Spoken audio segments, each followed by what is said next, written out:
Hey Bleedbigblue, Tim from the podcast. Just wanted to come talk to you guys.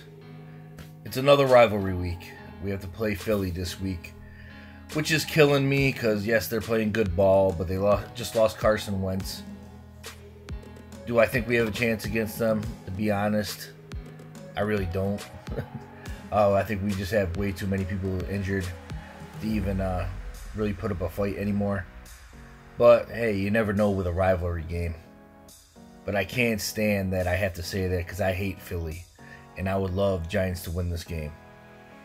But, hey, it is what it is. Season's almost done. We'll get through it. We'll get through it together, guys. So, it's time of the week. It's 5-point preview time. Number 1 in the 5-point preview. Is this the end of days for Eli? Now, this might be the last, few games for Eli, which sucks. Especially him as a Giant. Now, there's a possibility he comes back next season. If he does, great. But if this is his last couple games, I would love him to have just at least one memorable game to end the season out. I think he deserves it. Is it going to be against Philly? Let's be honest, I highly doubt it. That defense is tough. And we don't have the weapons or the offensive line to actually be credible. But you never know. Is Eli going to pull something out? Maybe. I just want you guys to celebrate these last few games of Eli, especially if Eli ends his career as a Giant, at the end of the season, whether he gets traded or whatever happens. So celebrate Eli, guys. If you're in the stands at Giant Stadium, pump up Eli. Whatever happens, don't boo him. This might be his last few games. Celebrate the career that he's had because he's one of the greatest Giants ever.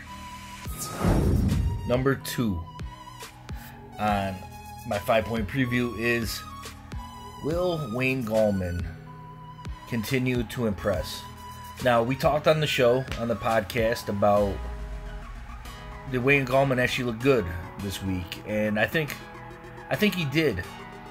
I think he definitely has talent there, and you know what? I want him to continue to show it, because I would love to actually have a solid running back, at least in the staple going into next season. My only problem with Gallman is I think he has a problem holding on to the ball. And it's not really that I know he does, because I see him drop the ball almost every game. Whether the other team picks it up or not is the question. Wayne, talk to Tiki. Talk to Coughlin. Talk to whoever you need to learn how to hold on to that ball. Because I think you have the talent to be a solid contributor in this league. Whether it's a backup running back or maybe it's a workhorse. I don't know. It's really on you, and we're going to see the kind of work you do in the offseason.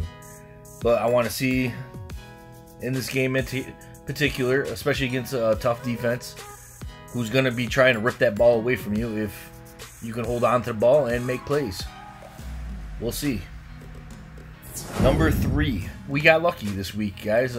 Carson Wentz got hurt this past game, and Nick Foles is playing.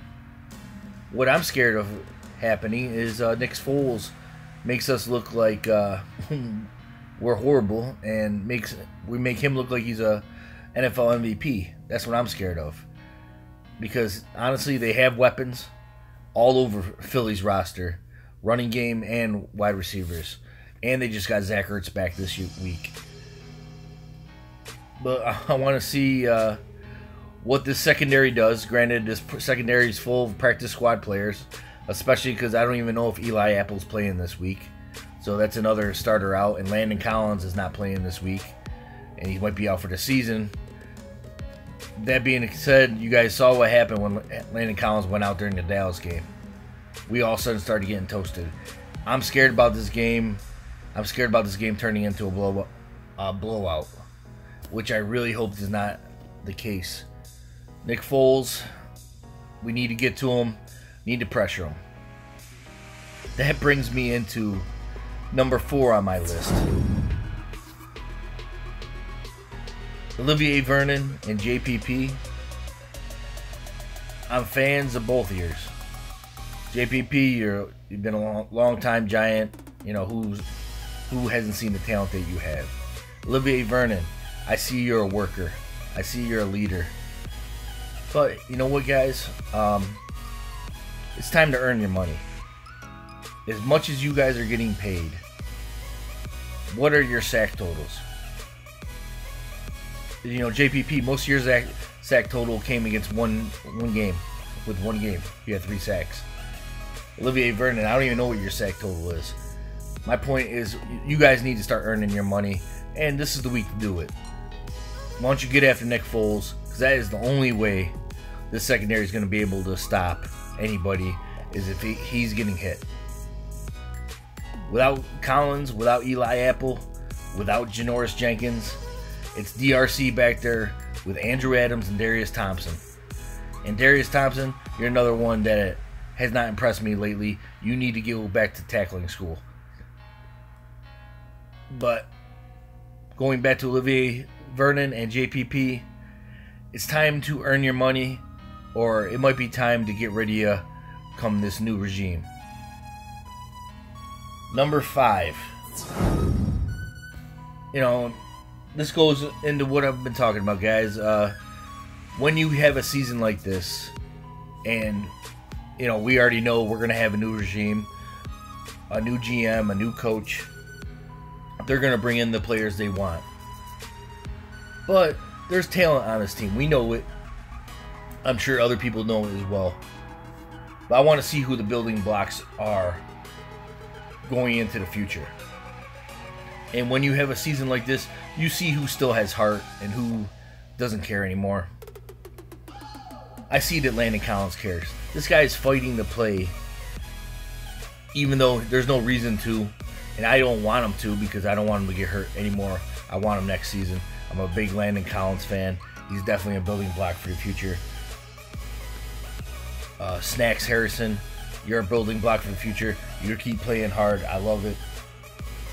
You know, Odell is obviously a building block. You know, questionable where his heart's at right now, but Odell is a talent on another world. You know, Sterling Shepard, Evan Ingram, you name other guys. I mean, I want to see who's going to be here, who's ready to take this team to the next level come next year, because you know, a two-win team as a Giants fan is completely unacceptable, and I definitely don't expect this team to be in the same situation come next year, especially with whoever we bring in. Well, that's, you know, my preview for this week, guys. I want to hear what you guys think. You know, hit the subscribe button.